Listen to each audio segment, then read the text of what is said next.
Однажды я все-таки сказал себе, что просто больше не верю в это. И я действительно сказал это вслух самому себе. Я больше не мусульманин. Я больше не верю в Аллаха. Я больше не верю в ислам. И в этот момент я ушел.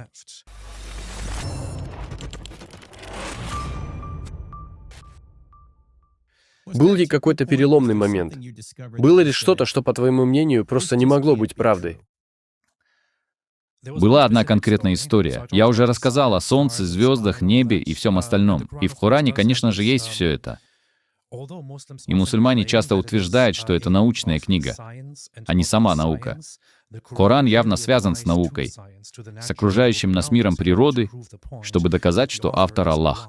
В нем говорится: «И посмотрите на небо, нет ли на нем трещин», чтобы доказать, что это Аллах сотворил его и написал его. Но в Коране есть одно очень интересное место в главе 18. В ней рассказывается история о человеке, известном как Двурогий, с двумя рогами, который отправился в самую дальнюю часть земли на восток и увидел, как солнце встает над людьми, у которых не было никакой защиты от солнца, и он построил для них стену. Затем он отправился на самый дальний запад, где в конце концов увидел солнце, когда оно садилось в мутный, грязный источник. Вот что он увидел. Когда я прочитал это, меня это очень смутило. И я попросил имамов и других людей ответить на этот вопрос. Но ответы, которые они дали, были просто очень неполными. По мере того, как я продолжал расспрашивать, я выяснил, что эта история на самом деле заимствована, потому что кто-то пришел к Мухаммеду и спросил его о ком-то по имени Тул-Карнейн, двурогий, и он, очевидно, не знал о нем, поэтому он пошел, что-то выяснил и вернулся. И история, которую он рассказывает, на самом деле является параллелью к мифу об Александре Македонском, который люди рассказывали в те далекие времена. Из тех мифических историй о нем, которые называются «Роман об Александре Македонском», где он якобы также отправился на восток и построил большую стену, а затем отправился очень-очень далеко на запад и все такое. Он построил стену против Гога и Магога, которые придут и нападут на мир, и так далее. Эту историю Мухаммед взял непосредственно из народных легенд об Александре Македонском. И для меня было очень странно это узнать, потому что двурогий в Коране восхваляется как праведный слуга Аллаха, ведомый Аллахом. Александр Македонский был язычником до мозга костей. Он провозгласил себя Богом. И все это описание того, как солнце садится в мутный источник. Я старался, насколько мог, интерпретировать это, знаете, метафорически и так далее, что в наши дни и пытаются сделать мусульмане. Но тут просто нет метафоры. Он идет и видит, как солнце садится в мутный источник. И когда мы обращаемся к самым ранним источникам, к самым ранним интерпретациям и объяснениям Корана, мы обнаруживаем, что самые ранние ученые и толкователи, такие как Табари, который был одним из первых толкователей Корана, не утверждали, что это метафорическое объяснение, а скорее утверждали, что на самом деле существует такое место, где солнце уходит ночью, чтобы опуститься в мутный источник. И дискуссия, которую он ведет, сводится только к тому, мутный ли это источник, темный ли это источник, грязный ли это источник и так далее. Таким образом, получается, что Коран нравится только очень невежественной среде, очень неосведомленному, непросвещенному миру, где люди в VII веке просто фантазировали о мире и на самом деле ничего не знали о том, как он был создан и как он выглядит. Когда ты читал Коран, то понимал, что Коран просто не может быть правдой. Сколько тебе было лет на тот момент? И как ты сообщил об этом своим родителям? И что произошло потом? Мне очень трудно вспомнить, в каком году что-то произошло и сколько мне было лет в том году, потому что я даже забываю, когда на самом деле у меня день рождения и сколько мне лет. Но я думаю, я почти уверен, что это было где-то в 2012 году. Тогда мне был примерно 21 год или что-то в этом роде.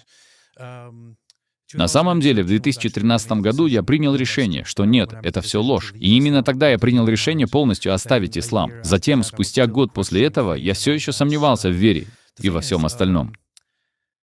Дело в том, что сначала я ничего не говорил своим родителям.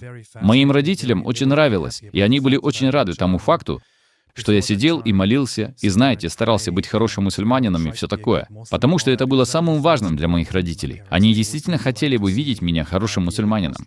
И это доставляло им огромную радость. Мне было очень важно, что чувствовала моя мать. и я очень заботился о ее счастье. У меня было много претензий к тому, что я вырос в мусульманской семье, но я всегда любил своих родителей, и особенно свою мать, и уважал ее чувства. Мне было очень трудно рассказать им о том, что я оставил ислам. На самом деле я не сказал им об этом, но дал понять, что больше не практикую, и это их немного расстроило. Но я предпочел начать говорить об этом в интернете. Извиняюсь. И это в конечном итоге привело к тому, что они узнали от других людей, которые видели меня в интернете, что я покинул ислам и что теперь я также критикую ислам. Оглядываясь назад, я понимаю, что, вероятно, это была не очень хорошая идея — делать это таким образом. Потому что это, вероятно, было более болезненно для них. И, конечно, они очень расстроены этим. Им это не нравится. Мой отец порвал со мной все связи, и в последний раз, когда я его видел, или после того, как я его видел, он сказал мне только в текстовом сообщении: «При таких обстоятельствах ты больше не можешь быть нашим сыном и должен измениться. В противном случае ты для нас, по сути, мертв». С тех пор я не разговаривал со своим отцом. Иногда я разговариваю с матерью, но наши отношения с тех пор стали очень странными. Но это ерунда, потому что на своем пути я встретил много мусульман, или много бывших мусульман, которые оставили ислам и теперь находятся под постоянной угрозой со стороны своих семей. Я рад, что моя семья не была склонна к насилию и не склонна к нему сейчас. Я знаю и других бывших мусульман, которые скрываются, которым пришлось покинуть свои страны, которых преследуют угрозами смерти их отцы, братья, двоюродные братья и родственники.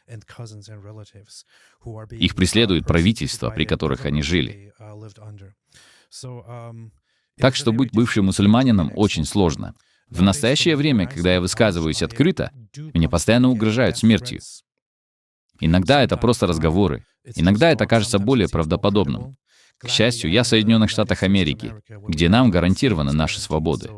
ФБР проверяет меня и также говорит, что меня никто не должен запугивать, что я волен делать все, что захочу, и что я просто должен оставаться сильным и продолжать идти вперед. Люди в Европе, например, не пользуются поддержкой своих правительств и сил безопасности. К счастью, нас поддерживают. Но да, выход из ислама — это опасный путь. Во многих странах за это по-прежнему предусмотрена смертная казнь. В других странах вас могут посадить за решетку и оштрафовать за это, и вы можете потерять свою семью и все свое имущество. И даже если правительство ничего не предпримут, всегда найдутся люди, которые захотят причинить вам вред и убить вас. Так что это довольно плохо.